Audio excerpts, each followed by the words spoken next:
ဘယင်မလုံးချင်သူတေမိယကုမာရအပိုင်း3တရားဒေသနာတော်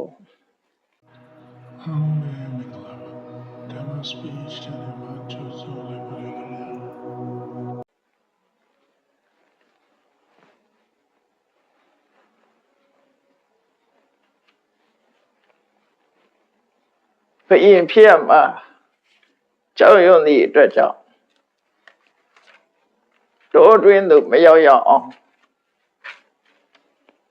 ကြံဆောင်အားထုတ်ခဲ့တဲ့အတိုင်းတကယ်တော်တဲ့ကိုတေမိယကုမာရဟာအနေရကင်းကင်းနဲ့ရောက်ရှိလာခဲ့တာဖြစ်တယ်အဲ့လိုရောက်ရှိတဲ့အကြောင်းကြောင့်သူ့ရင်ထဲနှလုံးထဲမှာဝမ်းသာပီတိဖြစ်ပြီးတော့သူကြိုးစားအားထုတ်ခဲ့တဲ့16နှစ်လုံးအာရောင်ဆွဲအောင်ဆံခဲ့တဲ့အဋ္ဌိဋ္ဌံချက်ဟာအောင်မြင်တဲ့အကြောင်းကောင်းကောင်းကြီးအကျိုးဖြစ်တဲ့အကြောင်းဝမ်းမြောက်ဝမ်းသာပြောဆိုလိုက်တဲ့အချိန်မှာသူနန္ဒယထာတိန်ကတေမိယကုမာရမင်းသားကိုပြောတော့ဆိုဧဝံဝဂုကထောတန္တောဝိသိဋ္ဌဝစနောစတိကတ္တမမာတုစပိတုစတန္တိကေနပဏိတရာအခုလိုသာသာရစကားကိုခြေချင်းကန်းပြက်သားပြောရသူဖြစ်ပါရဲ့တန်းနဲ့မေတော်ခပီးတော်ရဲ့ရှေ့မှာမေတော်ခပီးတော်ရဲ့ထံမှာဘာဖြစ်လို့စကားမပြောတုံဒီကိုလုပ်နေရပါတဲ့အရှင်မင်းသားလို့သူနန္ဒယထာတိန်ကအဲ့လိုပေးတဲ့အခါမှာတေမိယကုမာရကရှင်းပြောတယ်နာဟံအတ္တန္တိတောပက္ခောနာဟံအတ္တန္တိတပက္ခောငါဟာအယုအစစ်မပါတဲ့ဆွမ်းအားနေတဲ့ပုဂ္ဂိုလ်မဟုတ်ဘူးနပတိရောအသောတတာနာမကြတဲ့ပတိရာဆိုတဲ့နာထိုင်းနေတဲ့နာကန့်နေတဲ့ပုဂ္ဂိုလ်လည်းမဟုတ်ဘူးနာဟံအစိမ့်မှတာမူကောရှာမပါတဲ့စကားပြောမပြောနိုင်တဲ့အားလည်းမဟုတ်ဘူးမမမူကပတ္တရိငါ့ကိုဆွမ်းအားနာမကြလို့မင်းမထင်နဲ့တဲ့ငါအဲ့ဒီလိုဆွမ်းအားနာမကြရအောင်ဆောင်းတာဟာအကြောင်းရှိတယ်ပုရိမန္တရမဟာဇာတိယထရိစ္ဆမကာရိကာရိတောတဟိရိစ္ဆပပဋ္ဌံလိရိယံဘုဒ္ဓငါအတိတ်ဘဝကိုပြန်ပြီးတော့အမှတ်ရတယ်ဒီတိုင်းပြည်မှာငါဘယင်လုပ်ခဲ့ဘူးတယ်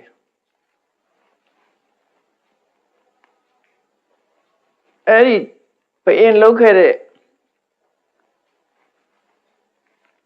အကုသိုလ်ကြောင့်ဒီအကျိုးအရေးမှငါခံစားခဲ့ရတယ်ဝိတတိစေဝဝတ္တဏိတဟိရိစ္ဆပကာရေငါဒီနိုင်ငံမှာနှစ်ပေါင်း20ဘယင်လုပ်ပြီးတော့အုပ်ချုပ်ခဲ့တာဖြစ်တယ်အတိတိဝတ္တသဟတဏိနိရိယာမိအပစ္စိတာဘယင်ဘဝကနေသုတိသွားတဲ့အခါမှာနှစ်ပေါင်း8000ငါငရဲခံခဲ့ရတယ်တတ္တရိစ္ဆတဟံပိတောမမရိစ္ဆပိသေစေယထားကြောင့်မို့ငါဘယင်ဖြစ်ရမှာအမတ္တမကြောက်တယ်အတိတ်ဘဝကိုမှတ်ရပြီးတော့ဘယင်ဖြစ်မှာငါသိကြောက်တယ်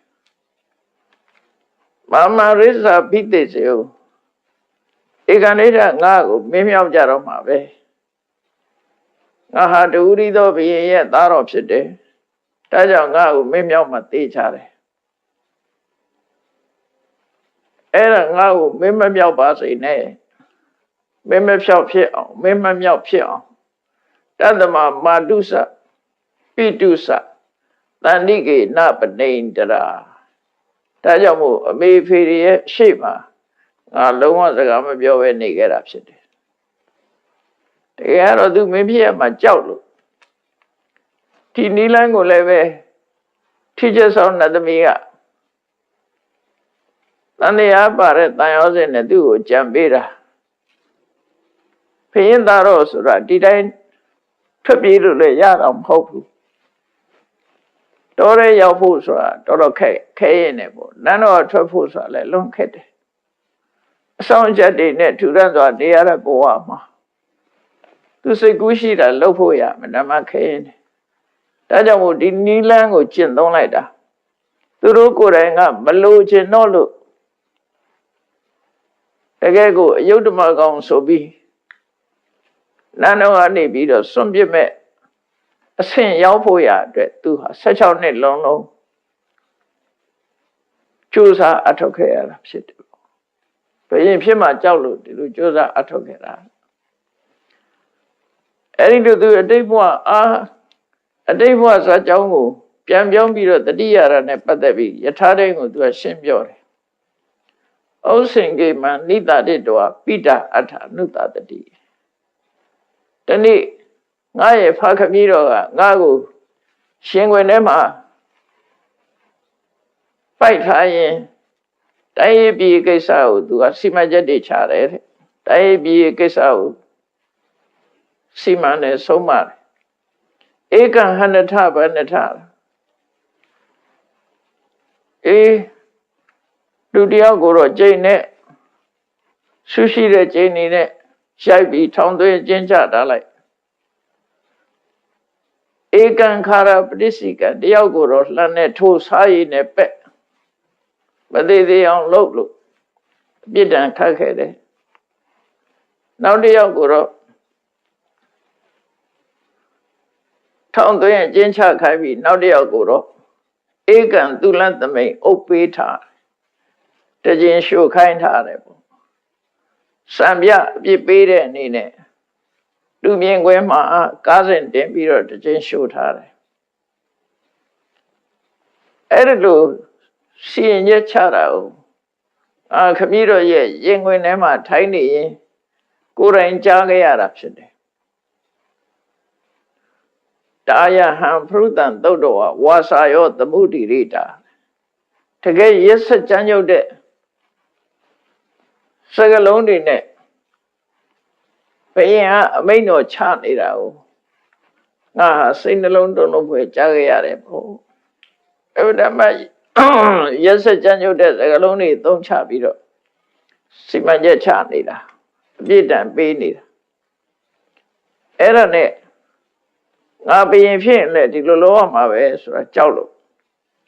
အမူကောမူကဝနေနာငါစကားမပြောတတ်တဲ့ပုဂ္ဂိုလ်မဟုတ်ပေမဲ့နေတဲ့ပုဂ္ဂိုလ်မဟုတ်ပေမဲ့နေအောင်ဆောင်ခဲ့တယ်အပက်ခောပက္ခသမတော်မတန်ဆွမ်းစွန့်နေတဲ့ပုဂ္ဂိုလ်မဟုတ်ပဲမတန်ဆွမ်းစွန့်နေတဲ့ပုဂ္ဂိုလ်ရောဟန်ဆောင်ပြီးနေခဲ့ရတယ်တကေမုဒ္ဒကရိတသမေအစ္ဆာဟံတံပရိပလုတောကိုယ့်ရဲ့ကျင်ငယ်ကျင်ကြီးထဲမှာငါဟာဆက်ဆုပ်ရွံ့ရှာပွဲရ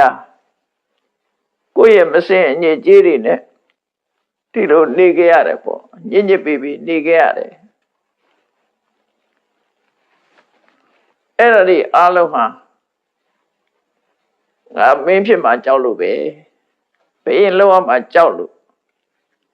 ဘယ်ဘဝကလွတ်မြောက်ဖို့အတွက်ငါကြိုးစားအထောက်ခဲ့တာဖြစ်တယ်လို့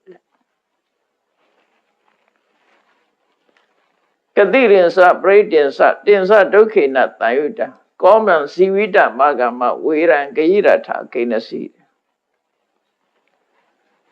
မင်းစသားကြီးတဲ့လူအသက်ဆိုတာဟာအဲ့ဒါမှခက်ခဲတဲ့အသက်ရှင်မို့ရအတွက်ဟုတ်တယ်လူအသက်ဆိုတာနော်အသက်ရှူရသွားလဲသေတာပဲလေအစာအာဟာရပြတ်သွားရင်လည်းသေတာပဲအခုကိုဗစ်ဖြစ်တဲ့လူတွေဆိုကြည့်လေအသက်မရှူနိုင်လို့သေသွားကြတဲ့လူတွေအများကြီးအောက်ဆီဂျင်ကျတယ်ဆိုပြီးအသက်ရှူမရလို့သေသွားကြတာတွေအများကြီးကတိရ သက်ရှင်ဖို့အတွက်အလုံးကိုခက်တယ်တရှူအတွင်းလေးတွေမှာလည်းလူတွေကသေဆုံးနိုင်တယ်ပေါ့အဲ့ဒါလောက်ခက်ခဲတဲ့အသက်ဟာခက်ခဲခြင်းခက်ခဲပါစေရှည်မယ်ဆိုရင်တော့လေရှည်နေရမယ်ဆိုရင်တော့လေကြိုးစားတဲ့နာပေါ့တဲ့ခုတော့မဟုတ်ဘူးခက်ခဲတဲ့အပြင်ပြိတ္တင်စတို့လဲတို့တောင်းနေ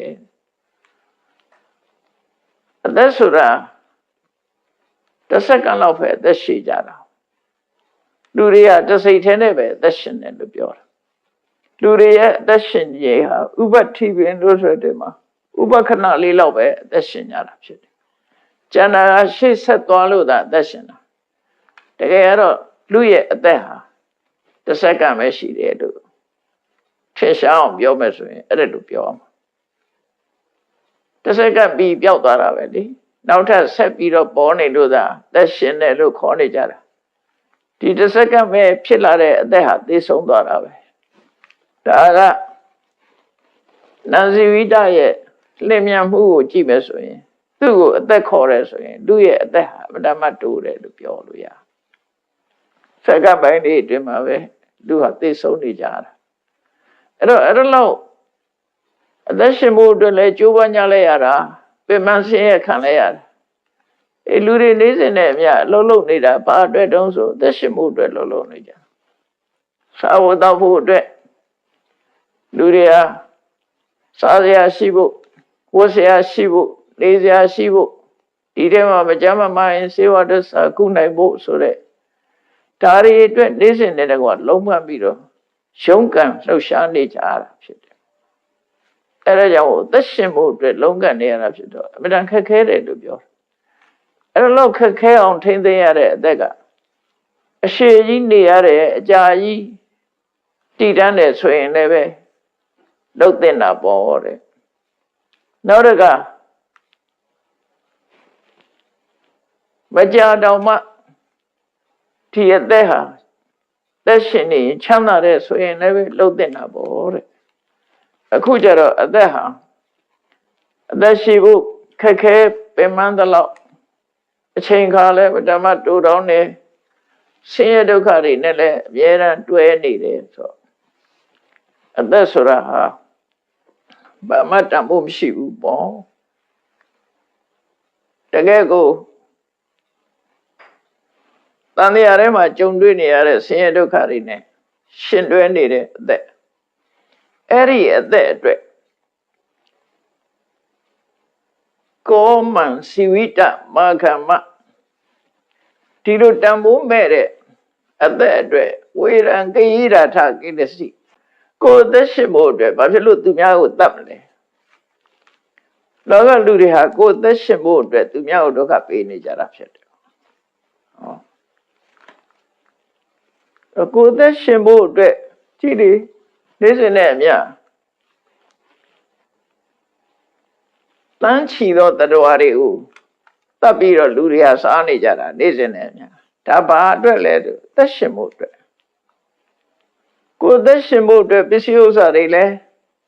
မတရားယူကြတယ်မရရအောင်ရှားနေကြတယ်ဒါကိုယ်သက်ရှင်ဖို့အတွက်လုပ်နေကြတာလေမတရားတဲ့နိလန့်နေနဲ့လုပ်နေကြတာဒီတန်မိုးမဲ့တဲ့အသက်တစ်ချောင်းအတွက်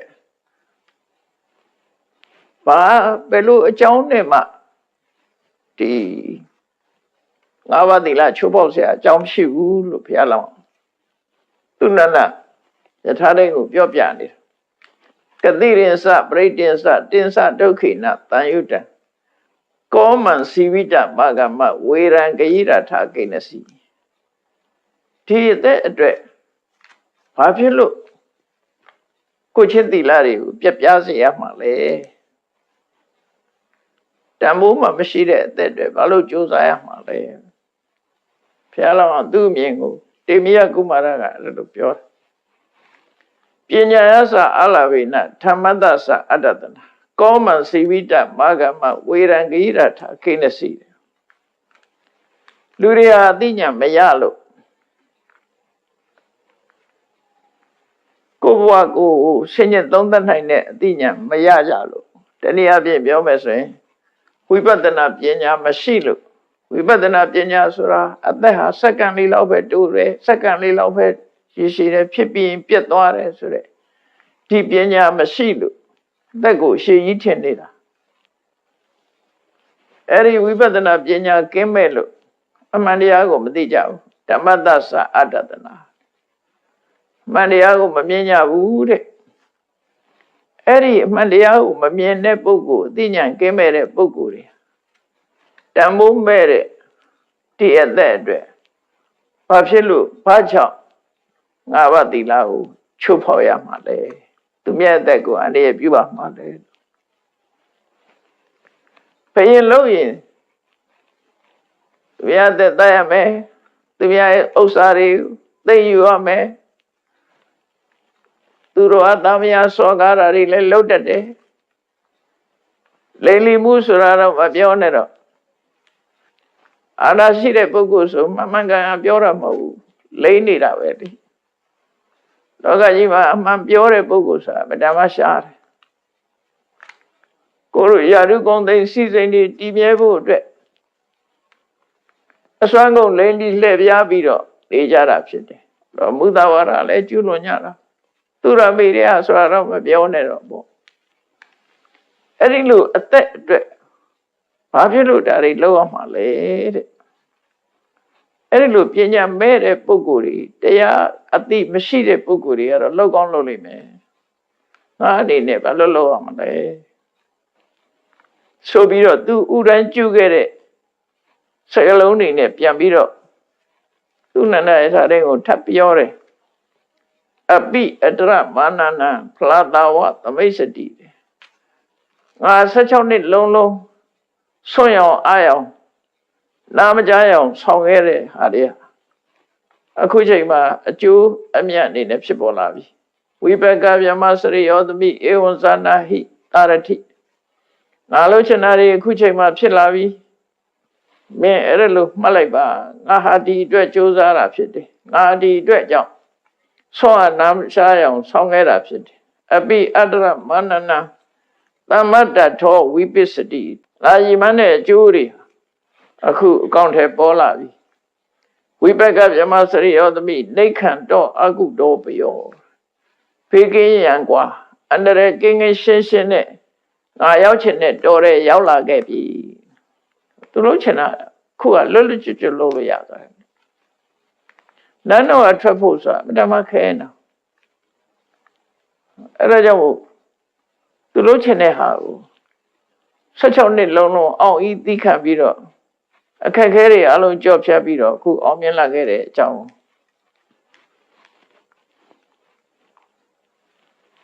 သူဟာ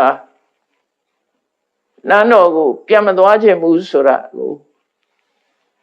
သိစေလို့ဒီဥရန်ကျုခဲ့တဲ့စကားကိုပဲပြန်ပြောတာဖြစ်တယ်ဒီလိုခက်ခဲတွေဒီလိုဘယင်ဖြစ်ရမှာကြောက်လို့ဒီကိုမရောက်ရအောင်ကြိုးပမ်းခဲ့တာဘာဖြစ်လို့နန်းတော်ပြန်ရမှာလဲဆိုတော့ကို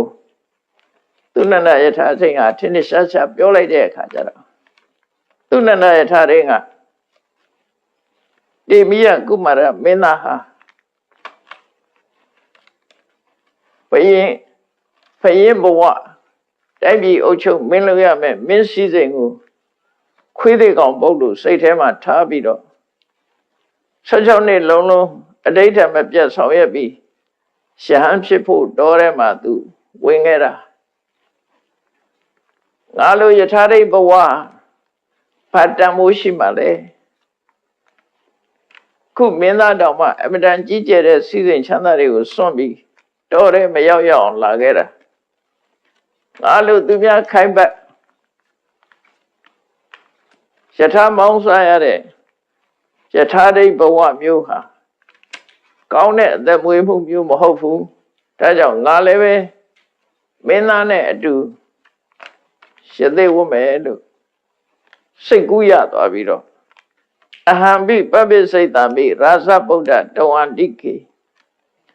အဝယတုမံဗတ္တန္တိပပိစ္ဆာမေပပိစ္ဆာမမရောစတိသူပြောတဲ့စကားလေးကရှင်မင်းသားရဲ့အထက်မှာ ကျွန်တော်လည်းယသိဝပြစေပပိစ္ဆဆိုတဲ့စကားလုံးကတော့သာသနာပေါင်းဝင်ရောက်တယ်ဆိုတာဖျားပွင့်တဲ့အချိန်ကျတော့ယဟန်ပေါ့ဖျားမပွင့်တဲ့အချိန်မှာတော့ယသိပေါ့ပပိစ္ဆဆိုတာဒီသူတော်စင်အဖြစ်ကပ်ရောက်တာကိုခေါ်တာပဲတနည်းအားဖြင့်ပပိစ္ဆဆိုတာရှင်တဲ့နှလုံးထဲမှာရှိတဲ့ကိလေသာတွေကိုထုတ်ပြတဲ့သူတော်စင်ဘဝကိုဆွလို့တယ်ပေါ့နော်မြန်မာလိုပြန်တော့ရှင်ယဟန်ယသိဒီလိုပြန်ကြတာဖြစ်တယ်ပေါ့သို့တော့သူတော်စင်ဘဝလို့ဆွလို့တယ်ပေါ့နော်အဲ့ဒီမှာအဟံပိပပိစိတ်တာမိသူလည်းပဲသူတော်စင်ဘဝကုပြောင်းမယ်မင်းသားရဲ့အထံမှာသူတော်စင်ဘဝလုပ်ပြရစီအဟွာယတုမံဗတ္တံတေအရှင်မင်းသားကျွန်ုပ်ကိုလည်းခေါ်ပါငါနဲ့အတူနေလို့ခေါ်စမ်းပါမင်းမပြန်နဲ့တော့ငါနဲ့အတူနေလို့သူ့တရားဝင်ခေါ်စမ်းပါလို့ပပိစ္ဆမမရောစတိဒီတော်ကြီးထဲမှာသူလည်းယသိဘဝအားကြပါတယ်အဝတ္တန်သဘောကြပါတယ်ယသိဘဝနဲ့နေချင်ပါတယ်လို့သူနန္ဒရဲ့ထာရင်းကဒီလိုမင်းသားစီတောင်းဆိုတဲ့အခါမှာတေမိယကုမာရမင်းသားကစဉ်းစားလိုက်တယ်သူ့ကိုငါသူတောင်းဆိုတဲ့အတိုင်းယသိဝတ်ပေးလိုက်မယ်ဆိုရင်ငါရဲ့မေတော်ခမီးတော်တွေငါစီရောက်လာမှာမဟုတ်တော့ဘူးတေဗီပဲထင်ပါလေငါစီရောက်လာမှာမဟုတ်ဘူးတဲ့ဒါလည်းမကဘူးငါစီမရောက်လာလို့ရှိရင်သူတို့အတွက်လည်းဘာကောင်းကျိုးမှဖြစ်မှာမဟုတ်ဘူးအကျိုးဆွေးရမှုတွေဖြစ်လိမ့်မယ်ပြီးတော့အခုဟောဒီမြင်းတဲ့ယထာတွေမင်းဝတ်တန်းစာတွေဆိုတာလည်းဒီတောထဲမှာပဲပျောက်ပြက်သွားလိမ့်မယ်ပြီးတော့ငါပေါ်လဲထင်လွဲလိမ့်မယ်တေမိယကုမာရမင်းသားဟာဆွမ်းအာနာမကြောင့်မဟုတ်ဘူးဘလူးတကောင်ငါဖြစ်တယ်ယထာရိတ်ကိုသူစားပလိုက်တာဒါကြောင့်မို့ယထာရိတ်ရောမြင်းရောသူစားပလိုက်တာဖြစ်လိမ့်မယ်ဆိုပြီးတော့အဲ့ဒါလို့သူ့ကိုထင်ကြလိမ့်မယ်တဲ့အဲ့ဒါကြောင့်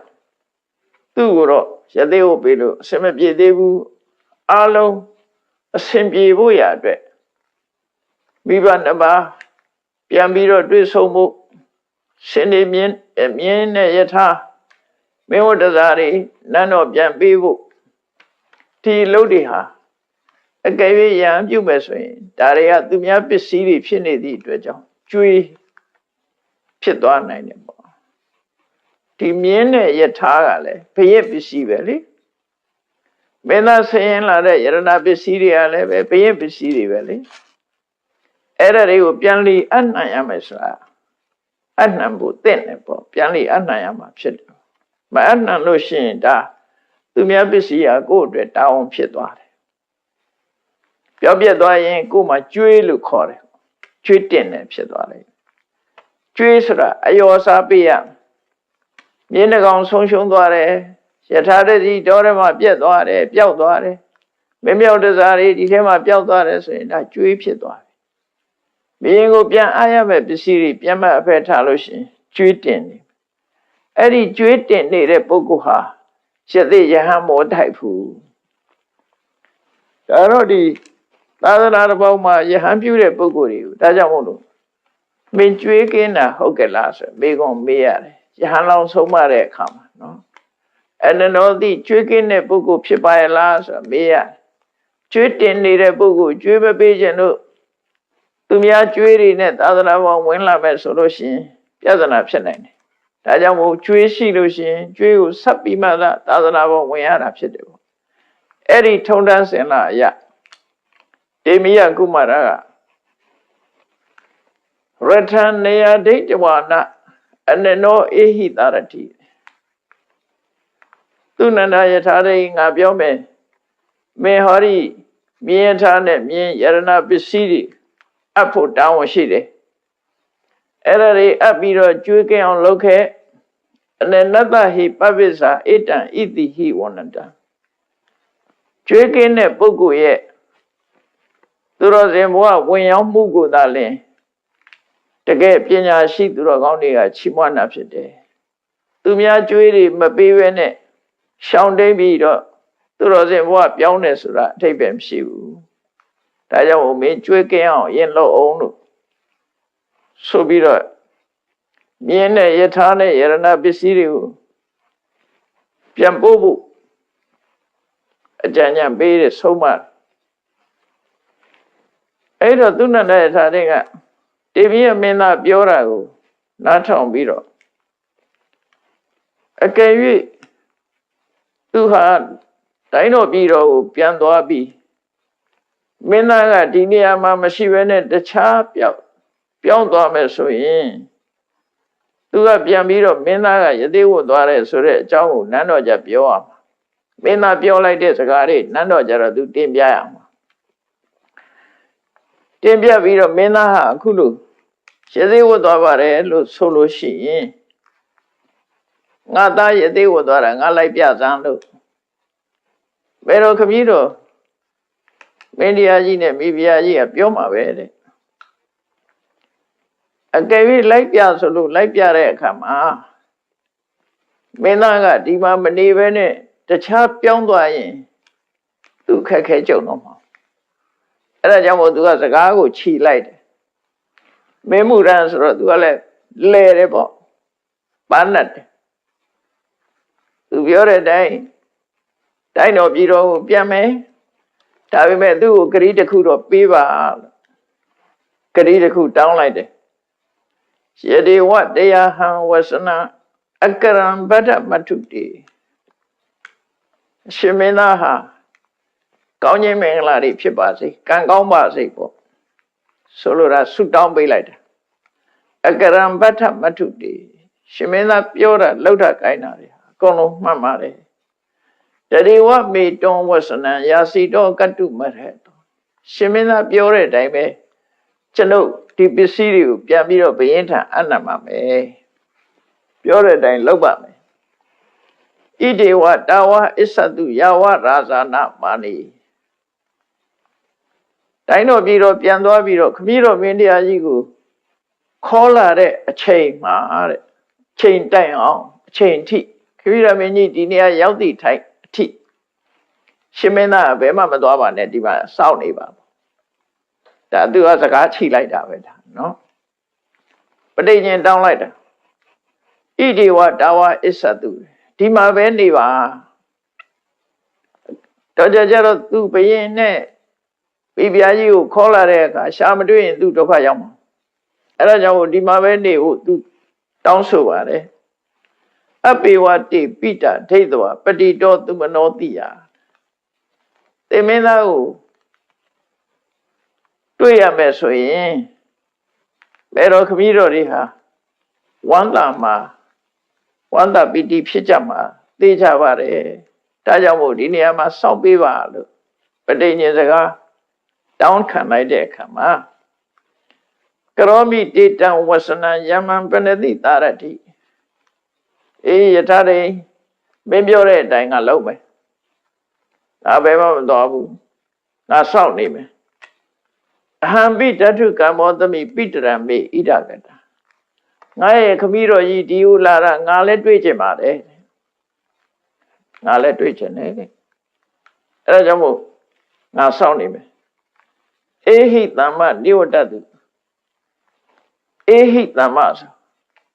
ဒီမှာယဉ်နေတဲ့အနေနဲ့ယထာရိန်ကိုတမ္မလို့ခေါ်လိုက်တာတမ္မဆိုတာတငယ်ချင်း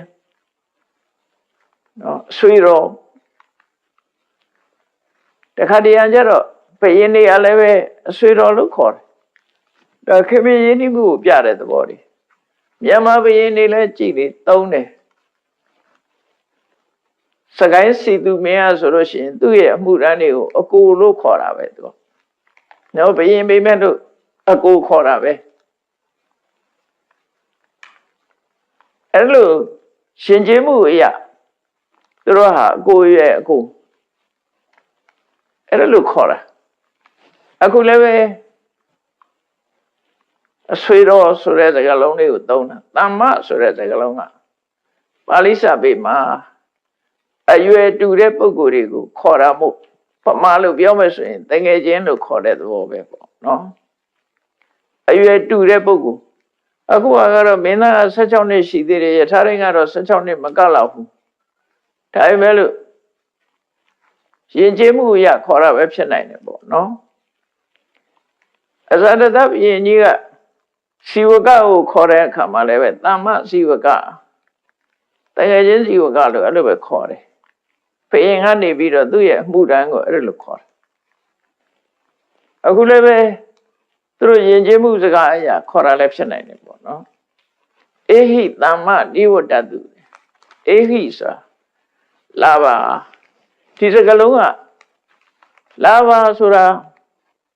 တိုက်တွန်းတဲ့စကားပဲအင်္ဂလိပ်စကားနဲ့သွားပြီးတော့တူတယ်အင်္ဂလိပ်ကတကတလေလူတွေကိုတိုက်တွန်းတဲ့စကားပြောရင်ကမ်းမွန်နဲ့ပြောလို့ရှိတယ်လေလာပါလှုပ်ဆမ်းပါလာဆမ်းပါလှုပ်ဆမ်းပါအဲ့ဒီသဘောမျိုးပေါ့နော်အေဟိဆိုလာဆမ်းပါဗမာတွေလည်းသုံးတယ်ပေါ့အင်္ဂလိပ်မှာလည်းဒီကမ်းမွန်ဆိုတာသုံးလေးရှိတယ်ပေါ့နော်အေဟိဆိုအဲ့ဒီအဓိပ္ပာယ်ကိုပြောတာအေဟိတမ္မနိဝတ္တတုတကယ်ချင်းလာပါမင်းမြန်ပြန်နိဝတ္တတုမင်းနန်းတော်ကိုမြန်ပြန်လိုက်ပါသူပြောလိုက်တာနိဝတ္တတုတိုင်းတော့ပြည်တော်ကိုမြန်ပြန်လိုက်ပါတဲ့ကုသလံဝိသတိညာတိနာငါရဲ့ဆွေတော်မျိုးတော်ဒီကျမ်းမာကြောင်ပြောလိုက်စမ်းပါမြန်ပြန်ပြီးတော့ကျမ်းမာကြောင်ယောဂကင်းကြောင်ကုသလဆိုတာဒီနေရာမှာယောဂကင်းတယ်ကျမ်းမာတယ်ဆိုတဲ့အဓိပ္ပာယ်နော်ကုသလဆိုတဲ့စကားလုံးကကုသိုလ်ကိုခေါ်ရလဲရှိတယ်လိမ္မာကျွမ်းကျင်တာကိုခေါ်ရလဲရှိတယ်နော်ကျမ်းမာတာကိုလည်းခေါ်တယ်ရှင်းတော့ကတဦးနဲ့တူနှုတ်ဆက်ကြတဲ့အခါကုသလံနေကောင်းရလားနေကောင်းရလားဆိုတဲ့စကားလုံးကိုကုသလံလို့ပြောတာအဲ့လိုသုံးတဲ့ထေသမျိုးတွေရှိတယ်ပေါ့ဒါကတော့ဒေသဘာသာစကားလို့ပြောတာပေါ့အဲ့ဒါကုသလံဝိသတိကျမ်းမာကြောင်ဆွေတွေမျိုးတွေကိုပြောလိုက်ပါမာတရံပိတရံမရှံဝုဒ္ဓောဝိသတိဝန္ဒနာငါရဲ့မေတော်ငါရဲ့ခပီးတော်တွေငါကကြောလိုက်ပါတယ်ဆိုတာကိုမင်းလျှောက်ထားလိုက်ပါအဲ့ဒါလို့ပြောပြီးတော့ဖះလောင်းကသူ့မေတော်ခပီးတော်တွေနေတဲ့တိုင်းပြည်ဘက်ကိုလှည့်ပြီးတော့၃ချိန်ရှ िख ိုးဝါချပြီးငါမေတော်ခပီးတော်တွေကိုရှ िख ိုးလိုက်ပါတယ်ဆိုတာငါပြောနဲ့မင်းပြောလိုက်ပါတကယ်ရှ िख ိုးပြီးပြောတာသူနော်တကယ်ရှ िख ိုးပြီးတော့တည်ခြင်း၅ပါးနဲ့ရှ िख ိုးတယ်ပစ္စပဋိဋ္ဌိတဝန္ဒနာလက်နှစ်ဖူးတရောင်တူးဆိုတဲ့တည်ခြင်း၅ပါးနဲ့ရှ िख ိုးပြီးတော့သူ့မိဘတွေကိုရှ िख ိုးလိုက်ပါတယ်ပါဇက်ကလည်းရှ िख ိုးတယ်လို့ပြောတာမဟုတ်ဘူးတကယ်ကိုယ်တိုင်ကိုကလှမ်းပြီးတော့ရှ िख ိုးပြီးရှ िख ိုးလိုက်ကြောင်းကိုငါအပြောနဲ့ပြောလိုက်ပါလို့ယထာရိကိုသိချမှားတယ်အဲ့တော့သူနန္ဒယထာရိကလည်းမင်းသားပြောသမျှဆိုသမျှစကားတွေကိုမှတ်သားပြီးသတင်းစကားကိုဆောင်းယူလို့မင်းသားကိုအယုသိထုံးစံအတိုင်းအယုသိပေးပြီးတော့ယထာဘောတက်ပြီးမြို့ဘက်ကိုယထာကိုမောင်းနှင်လာခဲ့တယ်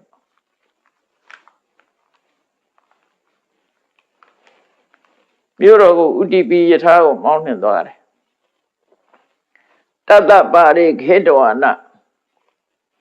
ကတဝသနံပဋက္ခိနသာရထိရထမာရုံရှရာဇဒွာရံဥပကမိ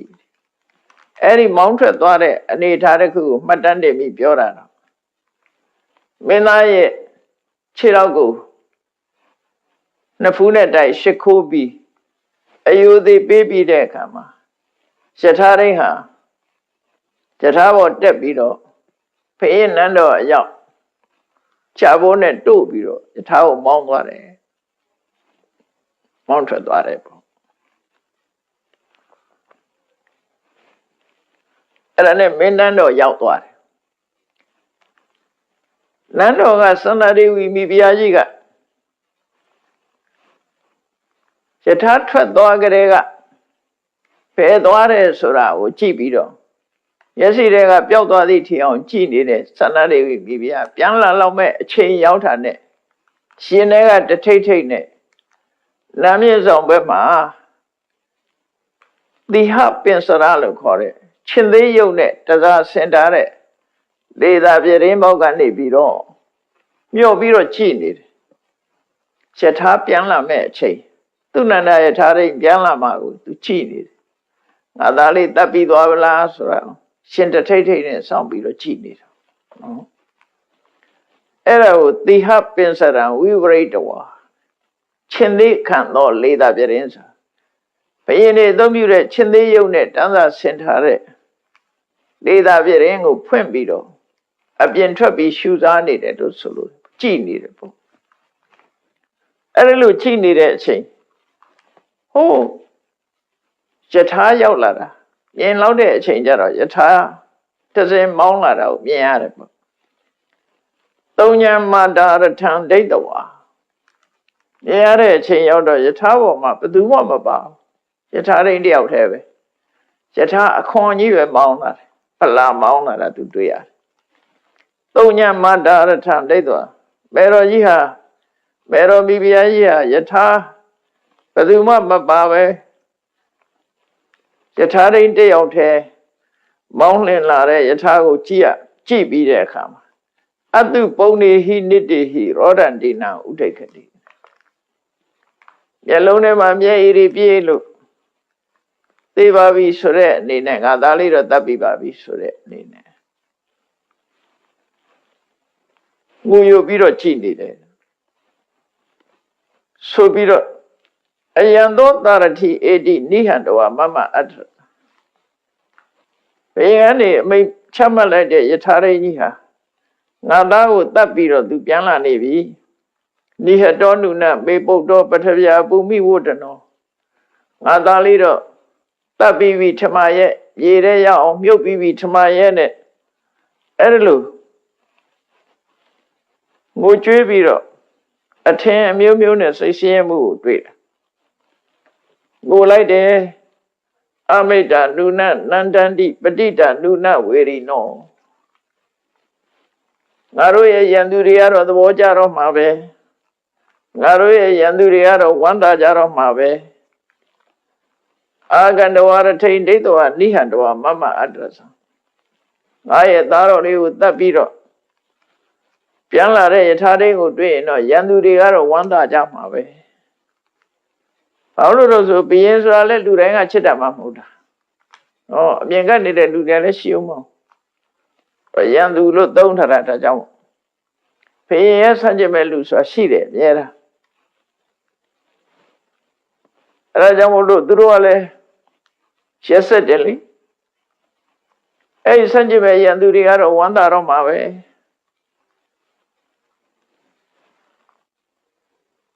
စိတ်ဒုက္ခရောက်တာတွေကိုကြည့်ပြီးတော့သဘောကျနေကြတယ်ဒါကြောင့်မို့မြတ်စွာဘုရားသုတ္တန်တစ်ခုဟောတာရှိတယ်ဒေါသမထွက်ကြနဲ့ဒေါသထွက်လို့ရှိရင်မင်းယန္တုအကြိုက်ဖြစ်လိမ့်မယ်ဆိုတာဟောတာရှိတယ်သပ္ပတ္တကန္တကောဒနာမြေဒေါသထွက်တဲ့လူတယောက်ကိုလူတယောက်ဟာစိတ်ဒုက္ခရောက်နေရင်ကိုယ်နဲ့မတည့်တဲ့လူကဝမ်းသာတယ်အေးဒီကောင်ခံစားဟာဆိုတဲ့ပုံစံမျိုးပေါ့နော်ဒုက္ခရောက်လေကျဉ်တတ်လေအဲ့လိုမျိုးဖြစ်တတ်တယ်အပြုံးမပြတ်နေရင်ကတော့သူတို့ကကျဉ်တတ်မှာမဟုတ်ဘူးငိုတာကိုကြည့်ကျင်တယ်လူတယောက်မျက်ရည်ကျတာကိုကြည့်ကျင်တဲ့လူတွေရှိသေးတယ်လေမျက်ရည်ကျတယ်ဝိုးယူတယ်ဆိုတာကိုသဘောကျနေတယ်မတည့်တဲ့လူကတော့သဘောကျတာပဲဒါရှယ်တဲ့အတန်ကိုမကြားခြင်းဘူးငိုတဲ့အတန်ပဲကြားခြင်းမတည့်တဲ့လူကအဲ့လိုရှိတယ်အဲ့ဒါကြောင့်အမိတ္တနုနနန္တန္တိအေးယန္တုတွေကတော့ကျင့်တတ်နေကြမှာပဲယထာတဲ့ငါသားကိုတတ်ပြီးပြန်လာတဲ့ယထာရိကြီးမြင်လိုက်တဲ့အခါဩယထာဘောမှာဘယ်သူမှမပါဘူးဆိုလို့ရှိရင်ဒါတော်တော်ရှင်းသွားပြီလို့ထင်ကြမှာပဲ အားလုံးကကျင့်တတ်နေကြမှာပဲနှုတ်ထဲကရေးရွပြောဆိုပြီးတော့ယထာတိုင်းကရောက်လာတဲ့အခါမှာနိုင်ရင်ပြန်တကားကိုတကားဝကိုယထာဆိုင်လာတဲ့အခါမှာလေးသာပြည့်တဲ့ကနေပြီးတော့မိဖုရားကြီးကမေးတယ်သုံးညမတာရထံဒိဋ္ဌဝါဧကံတာရတိမာဂတံယထာဘောမှာဘယ်သူမှမပါပဲယထာရင်းတယောက်လဲမောင်းလာတာမြင်တဲ့အခါကျတော့အတုပုံနေဟိနိတိဟိရောထံတိပရိပု္ပ္စိနံမျက်ရည်တွေပြည့်လျက်နေတဲ့မျက်လုံးနဲ့ကြည့်ပြီးတော့ယထာရင်းကိုလှမ်းမေးတဲ့ကိဏုမူကောဘယ်လိုလဲငါသားလေးဟာစကားမပြောတတ်တာမှန်သလားကိဏုပခောသူဟာမလုံးမရှက်မတန်ဆွမ်းလေးဆိုတာမှန်သလားကိဏုသောဝိလပိတရာဘယ်လိုလဲသူကမင်းမြုပ်တတ်တဲ့အချိန်မှာငိုသေးသလားအော်သေးသလားရုန်းကန်သေးသလားနေညာမနောပူမိယမြေထဲကိုမြုပ်တတ်တဲ့အခါမှာသူကမလုံးပါနဲ့လို့မင်းကိုတောင်းပန်သေးသလားရုန်းကန်သေးသလားဒါလူရဲ့သဘောဝကိုမေးတာနော်ကိဏုမူကောကိဏုပဲကောတကယ်ကိုစကားမပြောတတ်လားတကယ်ကိုမတန်ဆွမ်းလားကိဏုသောဝိလပိတရာအဲ့တုန်းကသူကမြည်တမ်းပြီးတော့ရောင်ရမ်းပြီးသေရမှကြောက်တဲ့အချိန်မှာအော်ရဟိတများလှုပ်သေးလားစကားမတတ်တဲ့လူကအီးအားတော့လှုပ်တာပဲလေသေရမှကြောက်ရင်တော့ရုန်းကန်မှာပဲအဲ့ဒါလို့အီးအားများလှုပ်သေးလားလို့မေးတာတမေအခါဟိပုစီတော့ငါမေးတာမြန်ပြောစမ်းမိဖုရားကြီးကတောင်းဆိုတော့ကထံဟတ္ထိဟိပါရိဟိမူကပေခောဝိဝိစယိတဲ့ဆွမ်းအားနာမကြတဲ့ကလေးကလက်တွေခြေတွေမြုပ်တတ်တဲ့အခါမှာတကူလုံးမြုပ်တတ်တဲ့အခါမှာလက်တွေခြေတွေဘယ်လိုများရုန်းကန်သေးသလဲလှုပ်ရှားသေးသလားနေညမှာတော့ဘူမိယမြေထဲကိုမြုပ်တတ်တဲ့အခါမှာရှုံးကန်မှုတွေပြုသေးသလားတံမေအခါဟိပုစီတော့ငါမေးတာကိုဖြေစမ်းပါဘယင်နဲ့အရင်မတွေ့သေးပဲနဲ့မိဖုရားကြီးကပရိမောက်ကနေပြီးလှမ်းပြီးတော့မေးနေလှမ်းမေးတယ်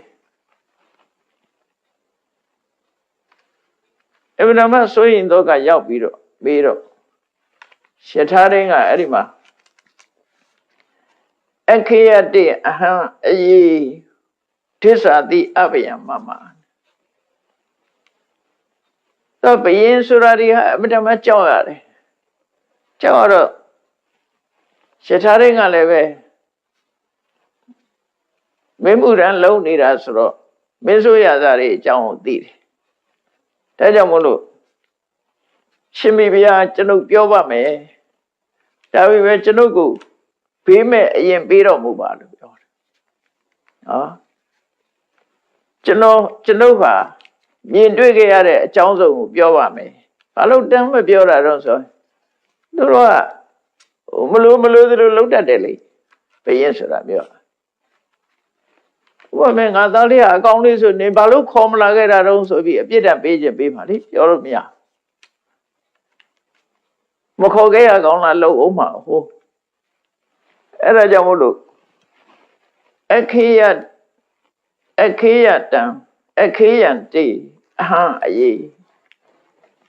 ရှင်မိဖုရားတဲ့ကျွန်တော်တရဝုတင်ပါမယ်ဒိသတိအဘယမမကျွန်တော်မျိုးပေးမဲ့အရင်ပေးပါကျွန်တော်အမှန်တိုင်းလျှောက်တင်ပါမယ်ပေးမဲ့အရင်တောင်းလိုက်တာသူ့ကိုဘယ်လိုမှအပြစ်ဒဏ်မပေးဘူးပေးမဲ့အရင်တောင်းယမေတုတံဝဒိဋ္ဌံဝရသဗုဒ္ဓတတန္တိကေမင်းသားရဲ့အထံက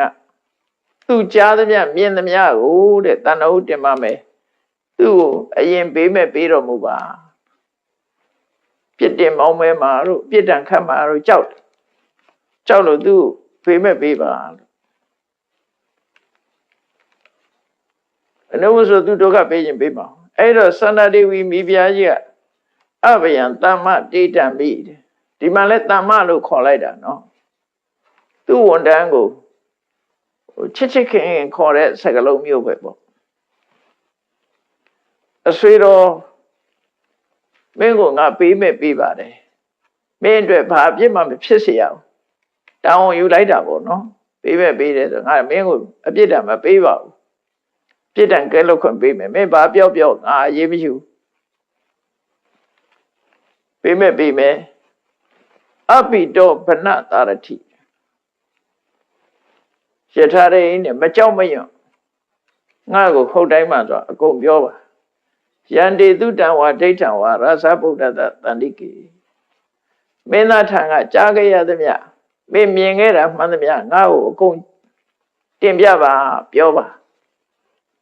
မင်းကိုငါပေးမဲ့ပေးပါတယ်မကြောက်ပါနဲ့မိဖုရားစီကအဲ့ဒါလိုဂတိရတဲ့အခါကျတော့မှသူနန္ဒရထာရင်းကမိဖုရားကိုလျှောက်ထားတယ်နတ်သောမူကောနတ်သောပက်ခောရှင်မိဖုရားတဲ့မင်းသားလေးဟာအားလည်းမဟုတ်ပါဘူးနတ်သောပက်ခောဆွန့်ပြီးတော့နေတဲ့မတန်ဆွမ်းလည်းမဟုတ်ပါဘူးဝိသတ္ထဝဆနောစသောစကားကိုလည်းပြီးပြီးပြင်းပြင်းကျွမ်းကျင်ချင်းပြောတတ်သူဖြစ်ပါတယ်အပြောလည်းကောင်းပါတယ်ရိဇတခိရသောဘိတောအကာရအာလီဘဟုသူဟာဘယင်လုံးဝမှကြောက်လို့ဟန်ဆောင်ပန်းဆောင်လုပ်ခဲ့တာဖြစ်ပါတယ်သူပြောလိုက်တဲ့အတိုင်းပဲအကုန်ပြန်ပြီးတော့ဖော်ပြတာအကာရအာလီဘဟုဆိုတာဟန်ဆောင်ပန်းဆောင်လုပ်ခဲ့တာတကယ်အာရမဟုတ်ဘူးတကယ်ဆွမ်းနာမဟုတ်ဘူးတကယ်နားမကြတာမဟုတ်ဘူးသူဟာပဂတိဆွမ်းနာမကြမဟုတ်ပဲနဲ့တကယ်ကိုတွက်လက်ချက်ချပြီးစကားကိုလဲလဲဝဲဝဲချူချူသာသာပြောတတ်တဲ့ထက်မြက်တဲ့ပုဂ္ဂိုလ်ပဲဖြစ်ပါတယ်ဒါပေမဲ့လို့ဘယင်လုံးအမှာကြောက်လို့ဟန်ဆောင်ပန်းဆောင်နဲ့ရှောင်တိန်ခဲ့တာသာဖြစ်ပါတယ်ပုရိမံတရတိသောစတေယထရစ္ဆံမကာရိကာရိတောတဟေရစ္ဆံပပတ္ထနိရိယံဘုတံသူဟာအတိတ်ဘဝကိုပြန်ပြီးတော့တတိရတယ်တတိယသူဖြစ်ပါတယ်ဒီတိုင်းပြည်မှာသူဘယင်လှုပ်ခဲ့တယ်အဲ့ဒီဘယင်လှုပ်ပြီးတဲ့နောက်မှာသူကငရဲကိုကြားခဲ့ရတယ်ဒါကိုသူပြန်တတိယနေတယ်ဒီမင်းသားလေးဟာသူအတိတ်ဘဝကဘယင်လှုပ်ခဲ့တာတွေကိုပြန်တတိယပြီးငရဲကြားခဲ့တာတွေသူမှတ်မိနေတယ်ဝိတတိစေဝဝတ္တနိတဟိရစ္ဆမကတယေအဲ့ဒီတော့ကသူကအနှစ်20တိုင်းပြည်အုပ်စိုးတဲ့မင်းလှုပ်ခဲ့တယ်အတိတိဝတ္တသဟတနိနိရိယမိအပစ္စည်းတော်ဒါကြောင့်မို့ဘယင်ဘဝကသုတိတဲ့အခါမှာဥဒရငရဲမှာနှစ်ပေါင်း8000ဒုက္ခခံခဲ့ရတယ်အနှစ်20မင်းလုပ်တဲ့အကုသိုလ်ကြောင့်နှစ်8000ထိအောင်ခံရတယ်ငရဲတဲ့ဆိုတာသူလုပ်ခဲ့တဲ့အကုသိုလ်ကုံတီထိအောင်ခံရတာနော်ငရဲတဲ့ဆိုတာကံပေါ်မှာပဲမှုတည်တယ်တရတဲ့နဲ့လည်းလွတ်ချင်လို့မယ်နှစ်ရက်နဲ့လည်းလွတ်ချင်လို့မယ်အကုသိုလ်ကံမကုံသေးသမျှခံပြီးတော့သူတို့ဆွလို့တယ်ပေါ့နော်မကုံသေးသမျှခံရတယ်တတ္တရိသတသောဘိတောမမရိသပိတိတယအဲ့ဒီမင်းဖြစ်ရမှသူကြောက်ပြီးတော့ဘယင်အဖြစ်ဘိသိက်မသွန်းစေရအောင်တတ္တမပိတုစမတုစတန္တိကေနပဏိတရာဒါကြောင့်မေတော်ခမည်းတော်တို့ရှိမှလုံးဝစကားမပြောဘဲနေခဲ့တာပါသူဟာအကောင်းပဂတိပါဆိုပြောအင်္ဂပိစင်္ဂတံပန္နောအာရောဟပရိနာဟဝဝိသိဋ္ဌဝစနောပညောမဂ္ဂိတက္ခတဒိဋ္ဌတိအင်္ဂပိစင်္ဂတံပန္နောဆိုတာမန်လူတယောက်တဲ့ပြဖြိုးလှပတဲ့တာမန်ပုဂ္ဂိုလ်ဒီတဲ့ပို့ပြီးတော့ချိန်လက်အင်္ဂါတွေနဲ့ပြဝဝနဲ့လှပတင်တဲ့အနေထားရှိပါတယ်အာရောဟပရိနာဟဝအယအမောင်းလုံးပတ်အလုံးဟာတကယ်ကိုပြည့်စုံရှိပါတယ်ဝိသတ္ထဝဆနောပညော စကားကိုလည်းပဲပြီးပြင်းပြင်းပြောရရုံမကအသိဉာဏ်လည်းထက်မြက်တယ်မေဂိတက္ကသဒိဋ္ဌတိလိုက်ရလမ်းကြောင်းပေါ်မှာသူဟာကောင်းတဲ့လမ်းကိုရွေးချယ်ခဲ့တာဖြစ်တယ်ပေါ့သစေတွန်တထုကမောတိရာဇဗုဒ္ဓံတဝတ္တရစံဧဟိတံပါပိယတာပိယထသမ္မတိတေမိယောဒီမှာသူနာမည်လေးကိုခေါ်လိုက်တာရှင်မိဖုရားမင်းသားရှင်မိဖုရားရဲ့သားတော်ရှင်လိုက်ဖြစ်ပွားမင်းသားကိုတွေ့ကျင်တယ်ဆိုလို့ရှိရင်ဧဟိတံပါပိယတာလာပါပို့ပေးပါမယ်အဲ့နေရာကိုသူပို့ပေးပါမယ်ဧဟိတံပါပိယတာပိရောင်းပို့ပေးပါမယ်ယထသမ္မတိတေမိယောတေမိယကုမာရမင်းသားနေတဲ့နေရာအရောက်သူပို့ပေးပါမယ်ရဲရဲဝံသူပြောရတာသူမှားထားခဲ့တာပဋိညာဉ်တောင်းထားရတာဘယ်မှမသွားပါနဲ့ဆိုတာဒါကြောင့်မို့အဲ့ဒီနေရာကိုသူပို့ပေးမယ်လို့ပြောတာ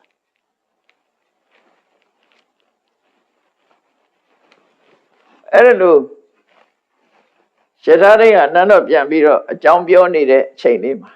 ဟိုကြံရတဲ့မင်းသားလေးကဘာလုပ်နေတော့တေမိယကုမာရတော်ထဲမှာတယောက်တည်းကြံရတဲ့အဲ့ဒီအချိန်မှာငါရဲ့ကြံစီအောင်ပြီငါရသေးဝတ်မယ်ဆိုပြီးတော့ရသေးဝတ်ချင်တဲ့စိတ်ဖြစ်တဲ့အချိန်မှာတရားမင်းကဝိသကြုံနတ်သားကိုလွတ်ပြီးတော့အလုံးစီမံပေးတယ်လို့သူတို့ဆိုတယ်ဒါတွေက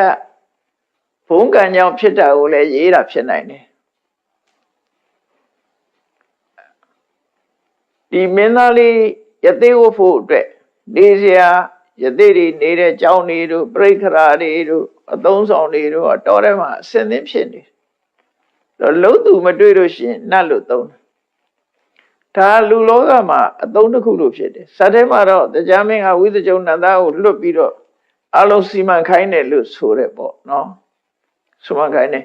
ဒါကမတန်ထူးခြားတဲ့ပုဂ္ဂိုလ်တွေအတွက်တော့ဖြစ်ကောင်းဖြစ်နိုင်လူပြည်နဲ့နတ်ပြည်ကဆက်ဆက်နေတာလူတွေရဲ့တရားကိုတရားတို့နတ်တွေကဘာလို့ဂရုစိုက်တာဘာလို့ဂရုစိုက်စဉ်းစားကြည့်ပဲဆိုလို့ရှိရင်အားလုံးကလူပြေကသွားကြတာတွေဖြစ်တယ်အဲ့တော့လူတွေကိုသူတို့ကနတ်တွေကပြန်နှိုးကြတယ်ဒီအထူးသဖြင့်စတုမာရဲ့တာဝရိန်သာလူတွေနတ်တွေကပြန်နှိုးကြတယ်လူပုံနဲ့လည်းသူတို့ကဆက်ဆက်နေကြတာ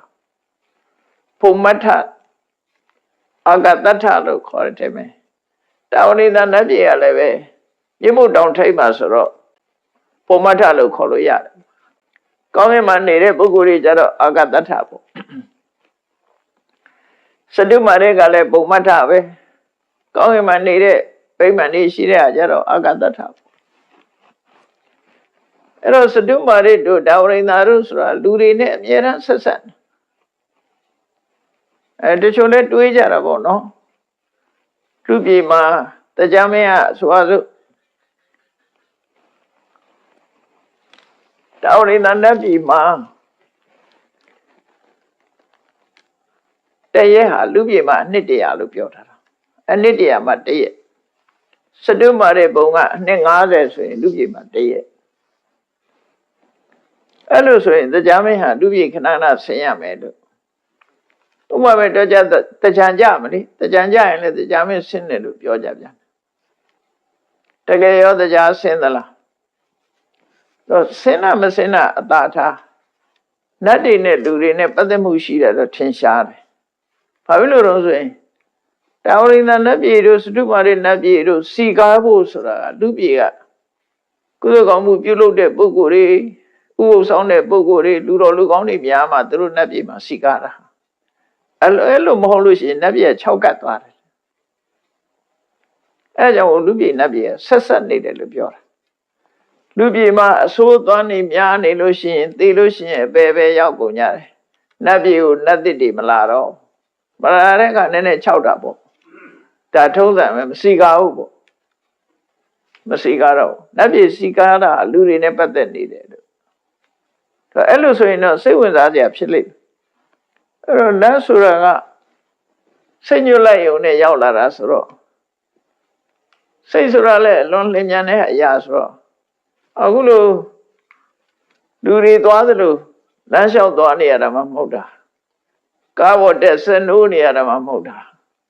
နော်မြေထားစီးလာရတာမှမဟုတ်တာလိမ်မြန်လက်မထိုင်ဆောက်ပြီးလေစိတ်ထဲမှာအကြာကြီးထိုင်နေရတာမှမဟုတ်တာ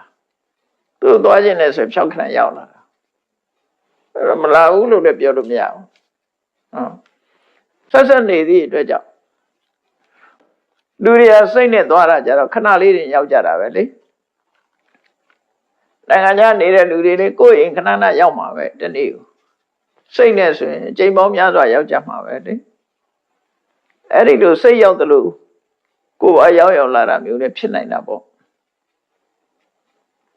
လူပြည်နဲ့နတ်ပြည်ဆိုဆက်ဆက်မှုကတော့ရှိနေတာသိကြတယ်ဒါကိုမမြင်ရလို့မရှိဘူးလို့ပြောမယ်လို့ဆိုရင်ပြောလို့တော့ရပါတယ်ပြောလို့တော့ရတယ်ဒါပေမဲ့ကိုမမြင်ရတိုင်းမရှိဘူးလို့ပြောတာအမှန်တော့မဖြစ်နိုင်ဘူးပေါ့နော်အမှန်တရားတော့မဖြစ်နိုင်ဘူးကိုမမြင်ရဘဲနဲ့ရှိနေတာတွေကအများကြီးကိုမသိဘဲနဲ့ဖြစ်နေတာတွေကလောကကြီးမှာအများကြီးရှိတယ်ပေါ့အဲဒါကြောင့်မမြင်ရဘူးဆိုတဲ့အကြောင်းတစ်ခုနဲ့တော့ပြောလို့မရဘူးအဲ့တော့တေမီယကုမာရမင်းသားကသင်္ကန်းဝတ်ချင်တဲ့ယသိဝတ်ချင်တဲ့ဆိုတဲ့ခေါင်းထဲမှာပေါ်လာတာနဲ့သူနေတဲ့နေရာမလှမ်းမကမ်းမှာပဲတော်တဲ့ကယသိကြောင်လေးတစ်ကြောင်တွေ့တယ်နေစရာထိုင်စရာတွေအစင်းသင်းတွေတွေ့တယ်အဲကြောင့်နဲ့ဝင်ကြည့်လိုက်တဲ့အခါယသိတွေဝတ်တဲ့ဥပ္ပစာတွေတွေ့တယ်အဲ့ဒါတွေအလုံးကိုဝိတကမ္မဝိတချုံအဲ့ဒီကနေစပြီးဘိတုကဆိုတဲ့စကားလုံးပေါ်လာတာနော်ဘိတုကတွေကအဲ့လိုတော့မစွမ်းမအောင်ထမရဲ့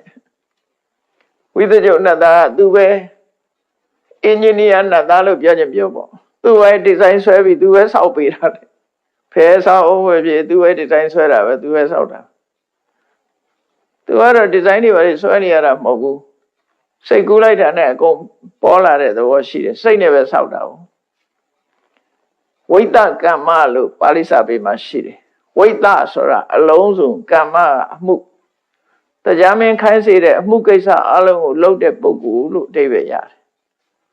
လုပ်တဲ့နတ်သားအဲ့ဒါကိုဝိတကမ္မလို့ပါဠိတို့ရေးပေမဲ့တက္ကသကျတော့ဝိဆွကမ္မလို့ရေးတယ်ဝိတုကမ္မလို့လည်းရှေးတော့ရေးတယ်အဲ့ဒီဝိတုကမ္မရှေးဟောင်းပါဠိရဘိတုကဝိတုကအနေဘိတုကဖြစ်တာ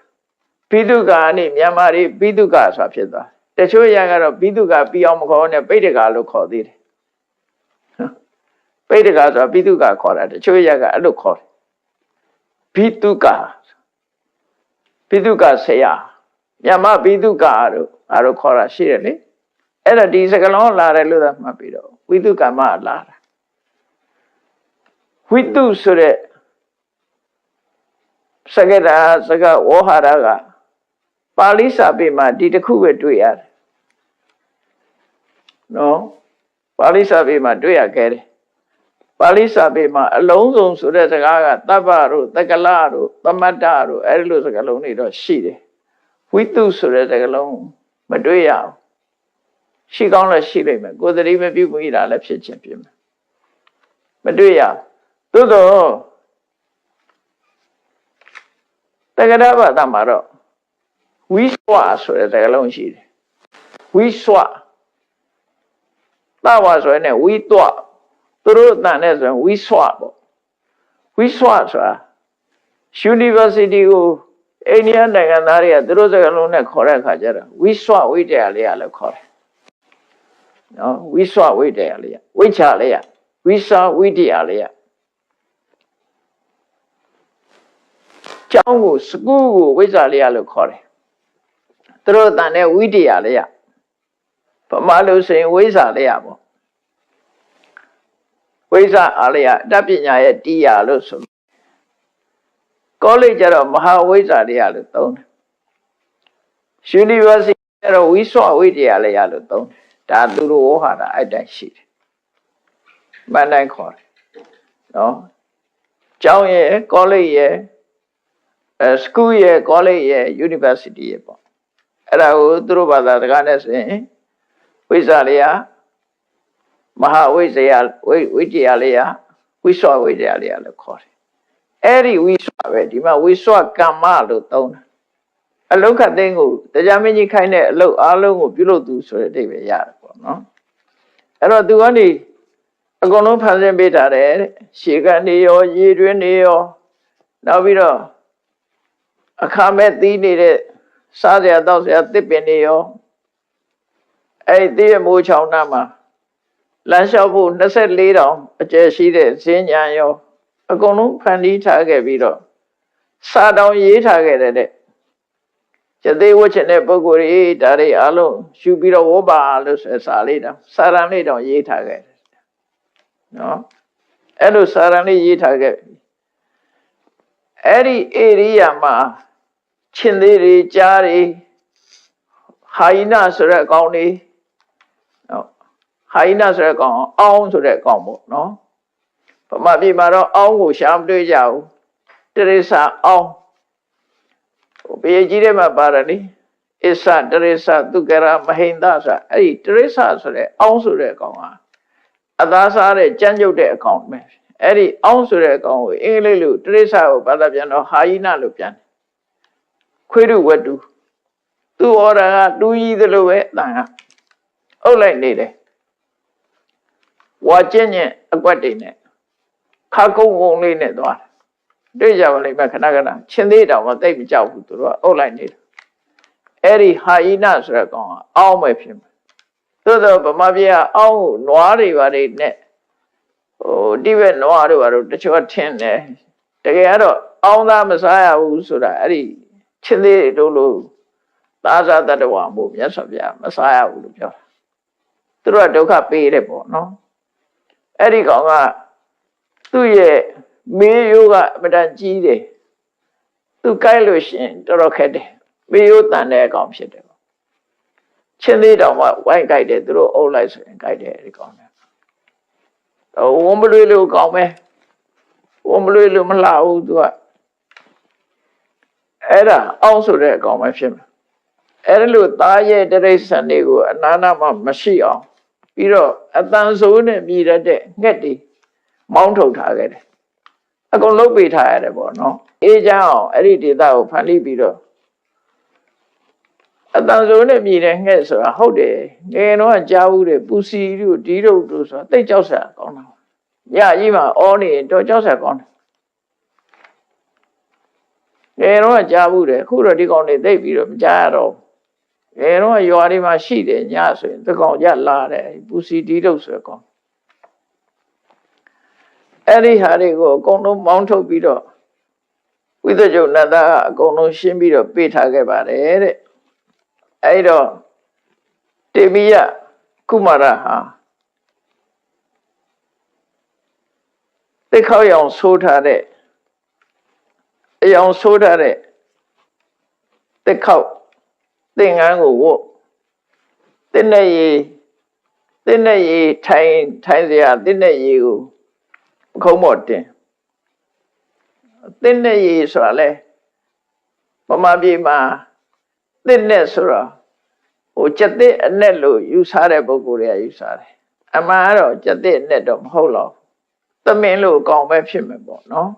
ဒါလည်းပြောစရာတွေအများကြီးရှိတယ်မပြောတော့ပါဘူးအဲ့ဒါအစိနာကမ္မဆိုတာတင်းနဲ့ရေကသူတို့ရဲ့ရသေးတွေရဲ့သူတော်ကောင်းတွေဆောင်တဲ့သူတို့ရဲ့သင်္ကေတဒါမို့ရသေးဝေရင်တင်းနဲ့ရေကိုခုံးမော့တင်းတယ်ဒါသူတို့ရဲ့သင်္ကေတတစ်ခုဆိုတာရှိတယ်ပေါ့နော်အဲဒီမှာရသေးတွေသုံးတဲ့ဆံချစ်ကိုခေါင်းပေါ်မှာဆွတ်ရသေးတွေထမ်းတဲ့တဘိုးလေးပြိခရာတွေထည့်ပြီးတော့ထမ်းတဲ့တဘိုးလေးပခုံးမော့တင်းတောင်ဝေးလေးကိုလက်ကဆွဲပြီးတော့ရှက်သေးရဲ့ထုံတန်းစင်လာသွားလာလှုပ်ရှားမှုတည့်ရမိုးကြောင်ကထွက်ပြီးတော့သူ့ကိုယ်သူလမ်းလျှောက်ပြီးတော့ဒီဘဝရောက်ချင်တာကောင်းလိုက်တာလို့ စိတ်ထဲမှာကြည်နူးနေတယ်ကိုယ့်ကိုအဲ့လိုတေမယကုမာရအဲ့ဒီဈဉ္ညာအစစ်မှာအစလေးမှာကာရရုက္ခလို့ခေါ်တယ်ခပြင်းပင်လို့လည်းပြောကြတယ်ဒါပေမဲ့လို့ဒီဟိုမှာတုန်းကတော့ဒီကာရရုက္ခဆိုတာကိုတွေ့ခဲ့တယ်ဘူးလေအပင်စောက်ကလေးပဲပမာရီကတော့ကပြင်းပင်လို့ပြန်တယ်နော်အဲ့ဒီအရွက်ကလေးကိုအဲ့ဒီအရွက်ကို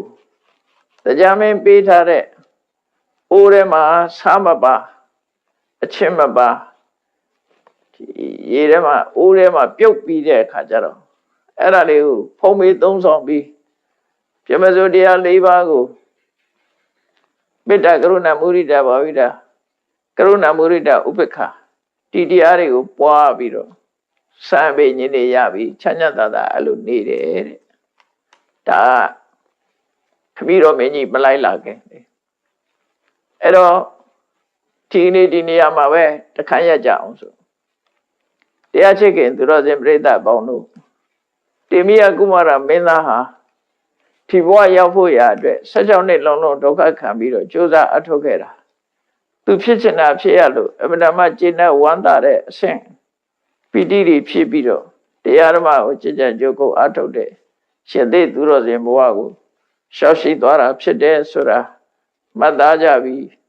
မိမိတို့ကိုယ်တိုင်လည်းကြိုးစားအထောက်နိုင်ကြပါစေကုန်သတည်း